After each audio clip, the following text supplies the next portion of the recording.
Welcome to Boston, Massachusetts, a city integral in the founding of the United States and loaded with history around every corner. It's a place that we have wanted to visit for years, and for the next 2 days we're going to try to experience as much as we can. From the historic sites, dump the tea in the sea! Ah! To delicious local eats, holy cannoli, to bucket list experiences. But first, we have to get there.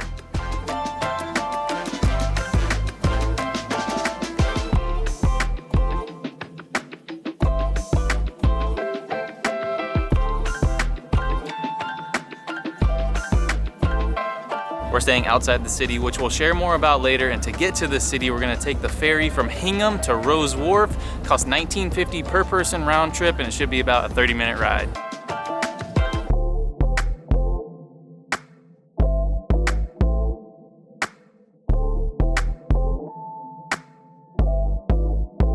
We are getting our first glimpse ever of Boston! How freaking cool is it to see a city for the very first time from a boat?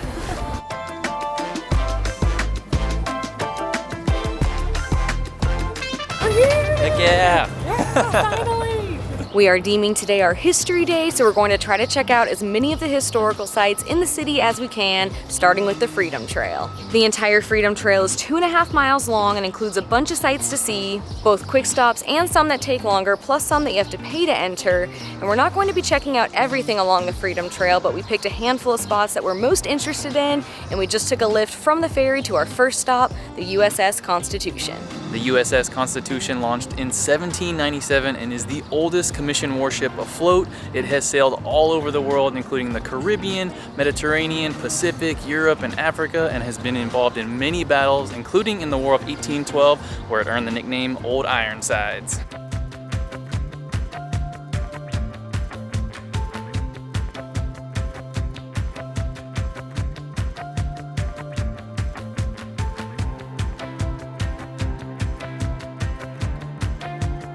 One very important person in Boston's history is Paul Revere. He was a silversmith who lived here in Boston. In fact, you can go tour his house while on the Freedom Trail, which is the oldest remaining structure in downtown Boston. But he is most famously known for his midnight ride at the start of the American Revolution, which happened at the Old North Church right behind me.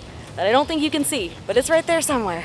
Paul Revere asked 3 Boston patriots to watch for British troop movement and hang lanterns in the steeple to send a warning to the waiting American militia across the Charles River. Revere said to hang 1 lantern if the British troops marched by land and 2 if they approached by sea. 2 lanterns were hung, and Paul Revere and others began their ride to Lexington and Concord to warn that the British were coming.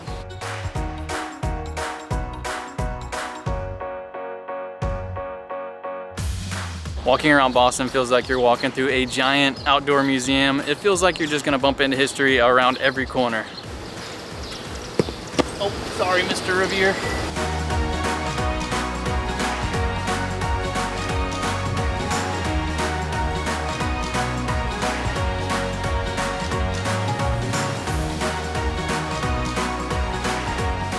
Another popular stop along the Freedom Trail is Faneuil Hall. This was the first public meeting space in Boston, as well as a marketplace for the city. And as the city grew in the 1820s, they needed more space for marketplace vendors, so they built Quincy Market next door. Quincy Market has now been turned into a food hall and is now one of the top attractions here in Boston.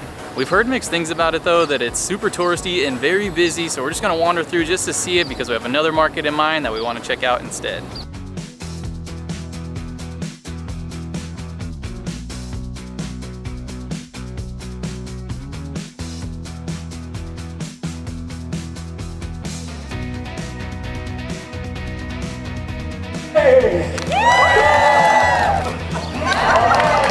Quincy Market was cool to see, and it actually wasn't that busy, but I think being here early on a Monday definitely helps. But we heard that Boston Public Market was another great market to check out. This market is much newer. It was built in 2015, but it focuses a lot on small local businesses and has a slightly less touristy vibe to it.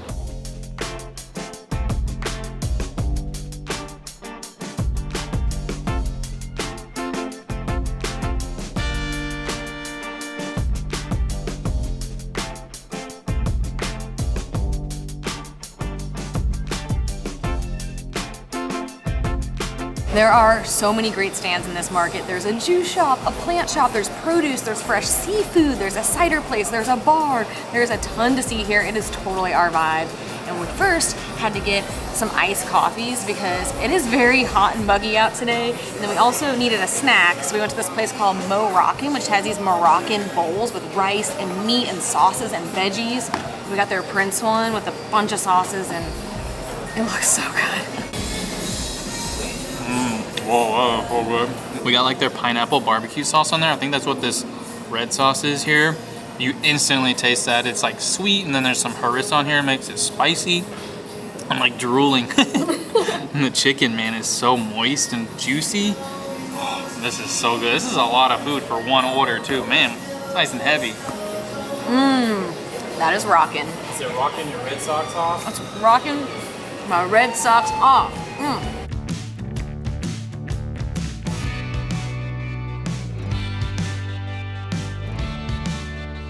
Boston is the capital of Massachusetts, and this building right behind me is the old State House. There's a new State House just down the road, but this old State House holds a lot of history. It was the site of the Boston Massacre in 1770, the first bloodshed of the American Revolution, and the Declaration of Independence was read for the first time in Boston from the balcony on July 18th, 1776. It's kind of crazy to see an old building like this surrounded by a more modern building like this.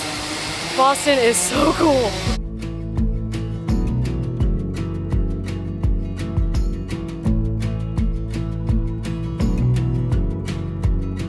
There are 16 historic burying grounds here in Boston, and the most visited is the Granary burying ground along the Freedom Trail.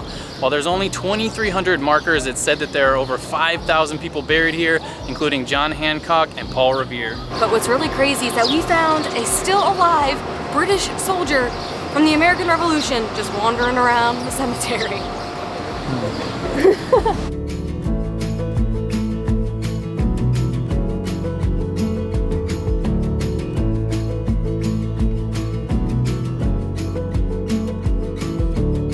We made it to Boston Common, which marks the beginning or the end of the Freedom Trail, depending on which way you go. And we plan to explore the park more tomorrow because we still have one more historic site that we want to check out. But first, we gotta get more food.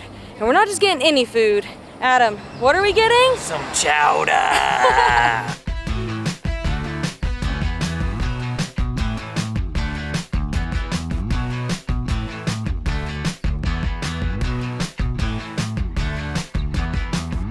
We came to James Hook & Co., which has been family owned since 1925, and they're known for their lobster rolls and chowda. We had lobster rolls in Connecticut, and they're a bit pricey, so we're just gonna try their chowda instead. That is a wicked good chowda. There are tons of clams in here, and it is super creamy, lots of potato. This is just like heartwarming and hearty. Oh, it's so thick and creamy.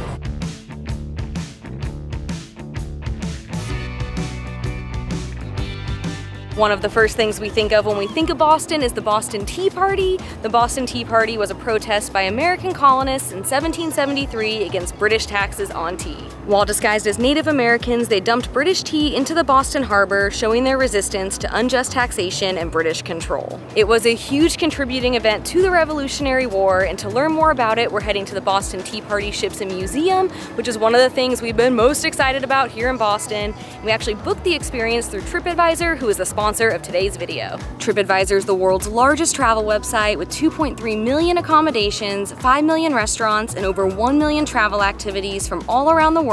We have been using Tripadvisor for years to plan and research our adventures, including reading traveler reviews on activities we want to do and compare hotel prices, but you can also book tours and experiences directly through Tripadvisor, making it your one-stop shop for travel planning. They have 300,000 bookable experiences, including food tours in major cities across the world, which y'all know we love, adventurous activities like motorbiking around Vietnam, glacier and wildlife tours in Alaska, tickets to museums, and taking a hot air balloon ride in Turkey, which is on our bucket list. And you can easily find experiences by searching by city and category. To see what experiences they have for your next adventure or just get inspiration for the future, head to tripadvisor.com and stay tuned for a discount code a little bit later in this video. All right, now let's go dump some tea into the sea.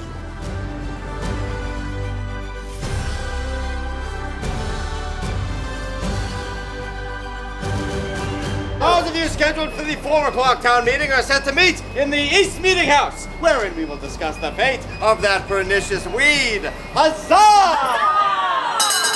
We start out in a meeting room. We're about to have a very important meeting. We all get a character card, and I have a talking card. I'm so excited. Mr. Davis will be right next door. An importer of groceries and liquors, of which, as a distiller, we are in business. I'm Robert Davis, and I actually died on my birthday. That's a bad omen. I'm trying to practice so I get it right. I'm a little nervous. There's a lot of people in here. This is quite loud for a crowd of 5,000 angry Bostonians! We are gathered here to discuss yet another crisis forced on us by Parliament, supposedly on behalf of our monarch, King George III. What say you on the stand back, sir? Parliament not only taxed our paper and ink, they even taxed our playing cards and dice! Well said, sir. Now, I think I nailed it. Now, rally, patriots! Huzzah! All right, we're all fired up and we're headed down to the ship! I'm fired up. Huzzah!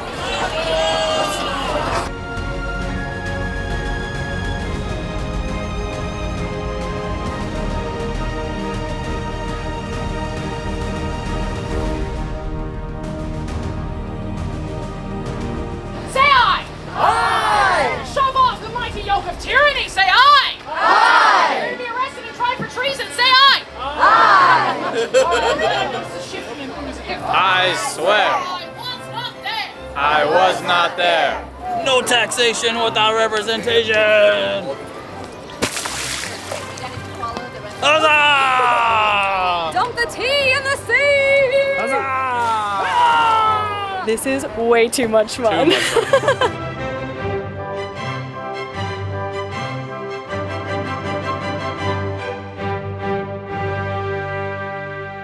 That experience was amazing. It was so interactive. Normally with museums, you learn by reading and watching things, which we did watch a movie that we weren't allowed to film, but here you really learn by doing, and you get to just be involved the entire time. I was thriving. I loved every single second, and at the end of the tour, they have a tea room, and you can pay a little bit extra to try the 5 teas that were thrown overboard during the Boston Tea Party. We got the 2 strongest ones. I smell one. One of them smells very interesting. The smell is very pungent. It smells like the ship was set on fire. And that's the tea right here. I don't know how to describe tea, so I'm gonna go with exquisite. I like the smell of it too. It makes you feel like you're sitting around a campfire or something. We've tried almost all of the teas now, and they're all really good. Such a shame that we had to throw them overboard. Congratulations on the job well done destroying the British tea. Huzzah! The only thing missing from our little tea party here is a little sweet treat. I think I know exactly what to get. That's right, a Boston cream pie. Fun fact, Boston cream pie is not actually pie, it is cake. It's layers of sponge cake with a cream filling between them and chocolate ganache on the top. It's the state dessert in Massachusetts, and it was first created in 1856 at the Omni Parker House Hotel, but we hear Flour Bakery has a really good one, so we came here instead. Oh, it's so soft. Look at this. So just fluffy and moist and creamy. The cake is not dry at all. It's just soaked up some of that cream. Oh my goodness. I love it. My favorite kind of dessert is a tres leches cake. And this kind of has a very similar texture to it. It's obviously not as wet and dripping with all the milk, but like it's nice and moist and there's so much cream in there. Oh baby, this is so good.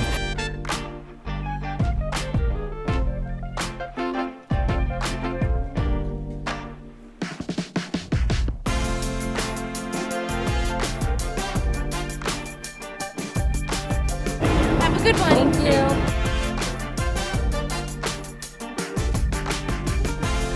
Visiting Boston was a little logistically challenging for us. First, we had to board Kona for a few days because we wanted to be able to explore the city freely and not worry about her or have to rush back to get to her.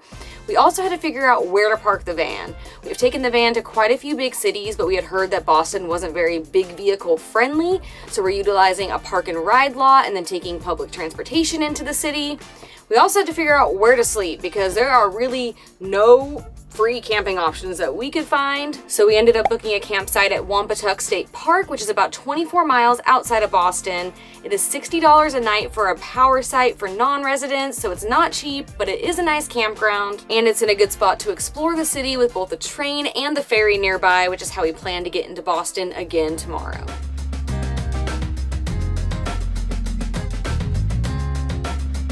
We have made it into Boston, and now we're gonna tackle the T, which is the subway, for the first time ever to get to our first stop for the day.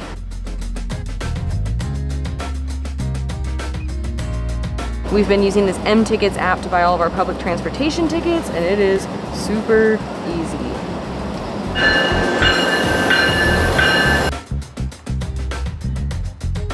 Okay, I lied. We actually got on a train, not a subway. But this thing's pretty nice. It's like a bed, it's so big. There it is! Oh, cool!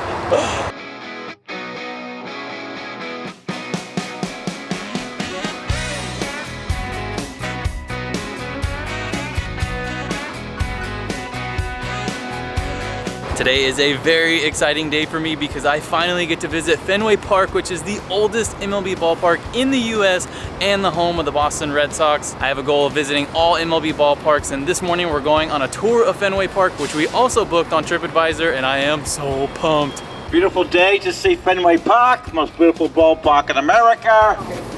Look at this.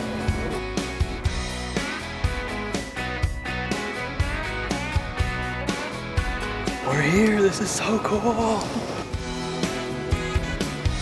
Our tour kicked off with our guide Joe sharing some of the park's 111 years of history, including some of the great players who have played here. We also learned a bunch of fun facts about the park, including how it's not symmetrical, and heard the story behind the one red seat among a sea of green seats, which is where in 1946, Ted Williams hit the longest home run inside the park at 502 feet. And we got to learn about the iconic Green Monster. Alrighty, a little history of Red Sox and Fenway Park.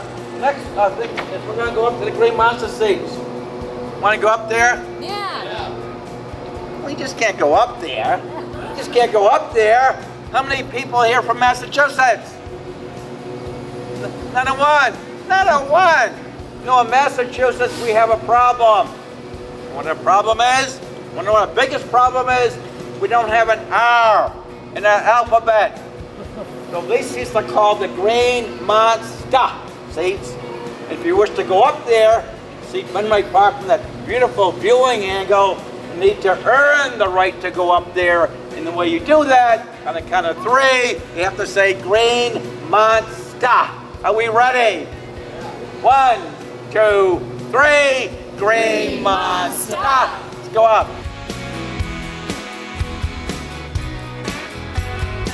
The Green Monster.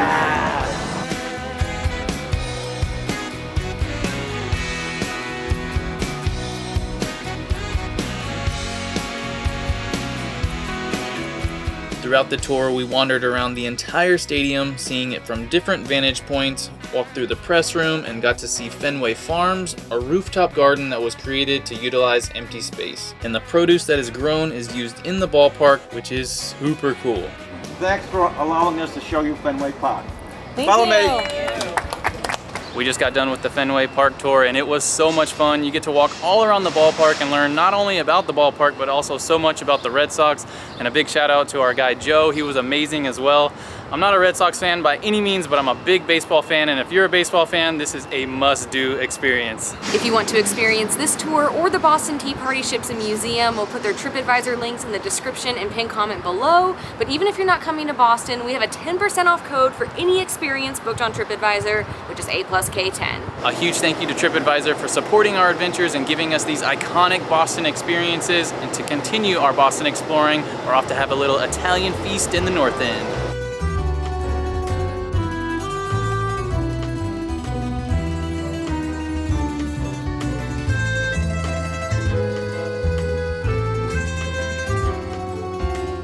The North End is located in the northern part of the city and also where a few of the stops along the Freedom Trail we checked out yesterday are located. But besides its American Revolution history, it also has a lot of Italian history. The North End has been inhabited by many different people and cultures since the 1630s, making it Boston's oldest residential neighborhood. But by 1930, almost all residents were Italian, and many Italian restaurants, bakeries, and shops sprung up, many of which are still here today.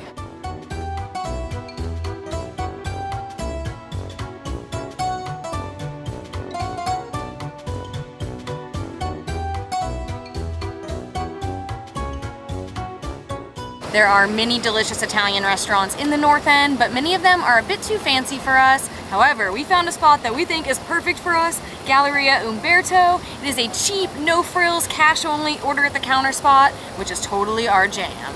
We got some of their Sicilian style pizza, which has a thicker, airy, focaccia-like dough or crust and is often baked in a pan so that the edges and bottom get a little crispy. And also arancini, which are deep fried rice balls with mozzarella, beef, and peas.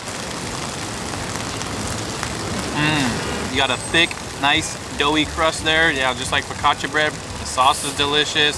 So much cheese on here. That is super delicious. The bottom of it has a nice little crisp to it, but the inside of it, I'm gonna steal Adam's word, is super pillowy. And what makes it even better is that it's $2.25 a slice, which is such a steal. It's one of those spots that once they sell out, they close, so get there early, because there was a line when we got there and a line when we left. It's a very popular spot. This thing is so cheesy and it's still really hot.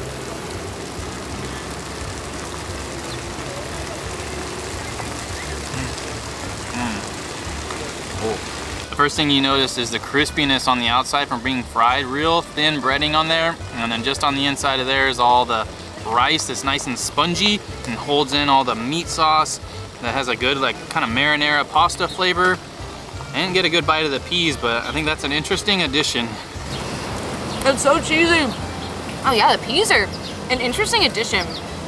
Kind of gives it like a earthiness to it maybe. Oh my goodness, this is delicious. I keep thinking it's dough, but it's rice. It's so confusing. It's so good. Oh my gosh. Very comforting.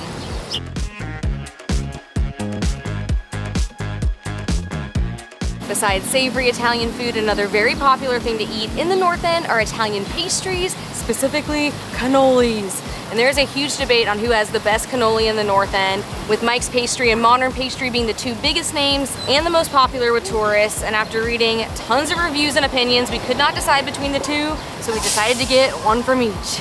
We got the highest recommended item from each, and from Mike's we got the Florentine, which has a honey and nut shell, and from Modern we got a plain shell with ricotta filling and pistachios. We know they're not the same kind of cannoli, so it can't be a true comparison, but we make our own rules.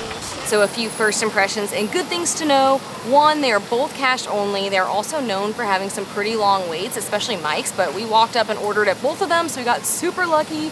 The one from Mike's definitely is bigger than the one from Modern, but it's also $1 more, so I guess that makes sense. And at Modern, they actually fill it when you order, so it's a little bit fresher, but they both look so good. Oh my god, that was so good. Holy cannoli. How long have you been waiting to say that? Weeks. Right when you bite into it, you get a huge mouthful of all those pistachios, so it's nice and crunchy, and the cream isn't overly sweet. It's nice and cool, and then you got a nice flaky and crispy plain shell there. This one is super good. Round two.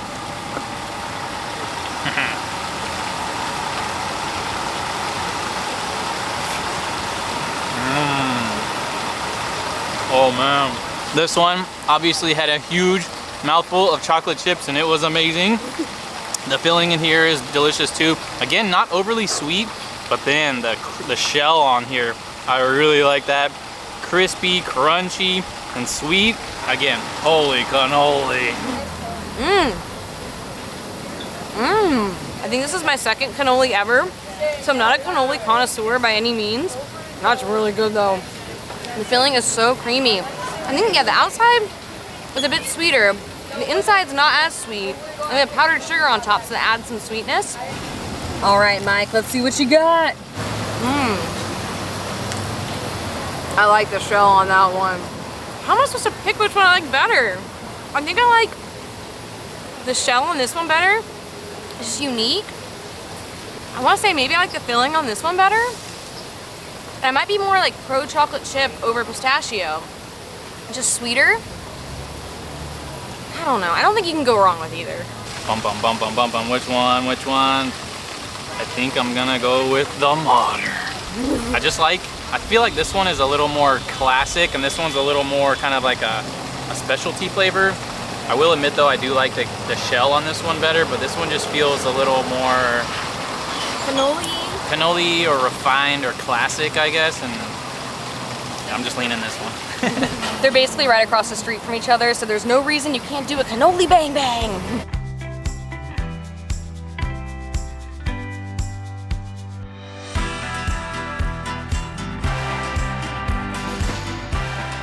As promised yesterday, we're back at Boston Common. This is America's oldest public park, established in 1634, and we're gonna go through a stroll through here, plus the neighboring Boston Public Garden as we make our way to the Back Bay neighborhood.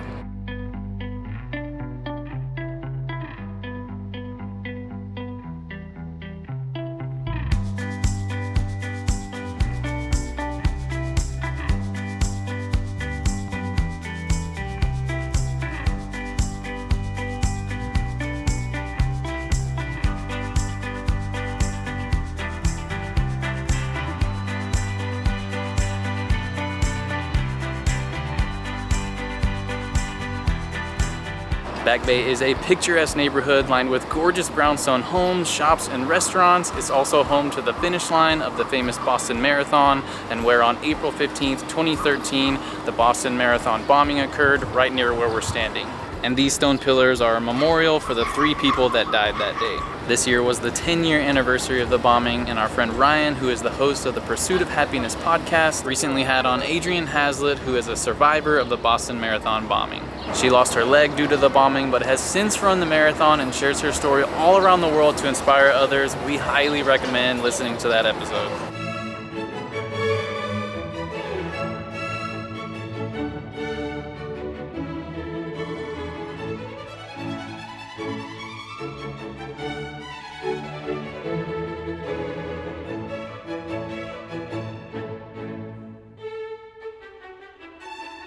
We just popped into the Boston Public Library. That's right, this is not a museum, this is a library.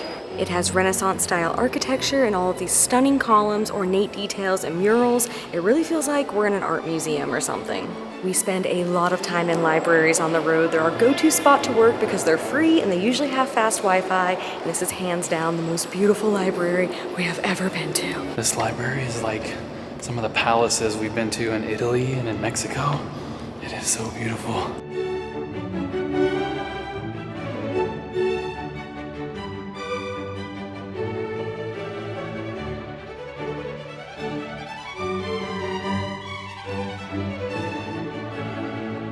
Seriously, if you blindfolded me and dropped me here, I would think we were in Europe or something.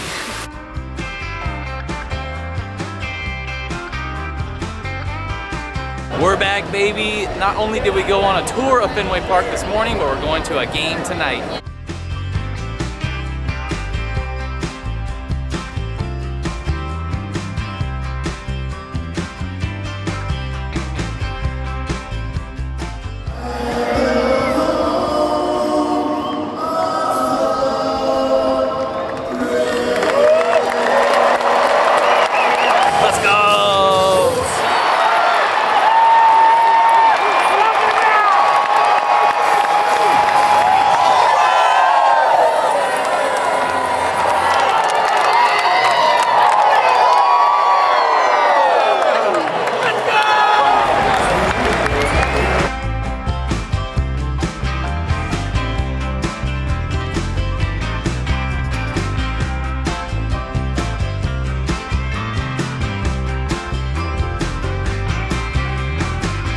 That marks the end of our 49th state, and I cannot think of a better ending than a Red Sox game. It was a dream come true. But to give you an update on what's next for us, we're actually going to be heading up to the Canadian Maritimes in Newfoundland for the entire summer and fall. And you may be thinking, wait, What about your 50th state? Well, we're actually going to be flying back to the US very soon for some very big plans that we have in Iowa, so stay tuned. But in the meantime, we are so pumped to begin our Northeast Canada adventures. Hey Toots, you know what I could really use right now is a cup of coffee. Get some chowda. All right, we're gonna go to Starbucks. I'm gonna say light ice, please, and don't be charging me extra, okay? Scratch that. You can keep your Starbucks. We're gonna pop into Dunkies and get a giant cup of Joe. You know, we're gonna try a lot of iconic Boston foods here, and they're just gonna be some wicked pisses.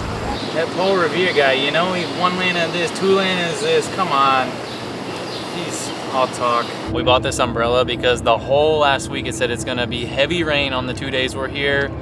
As you can see, it's pretty sunny and it's still coming in handy. Tripadvisor is the world's largest travel website with 2.3 million accommodations. How's the fit?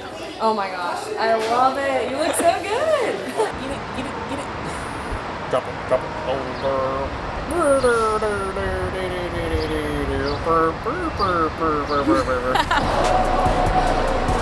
Second time I've gotten low outside of Fenway today.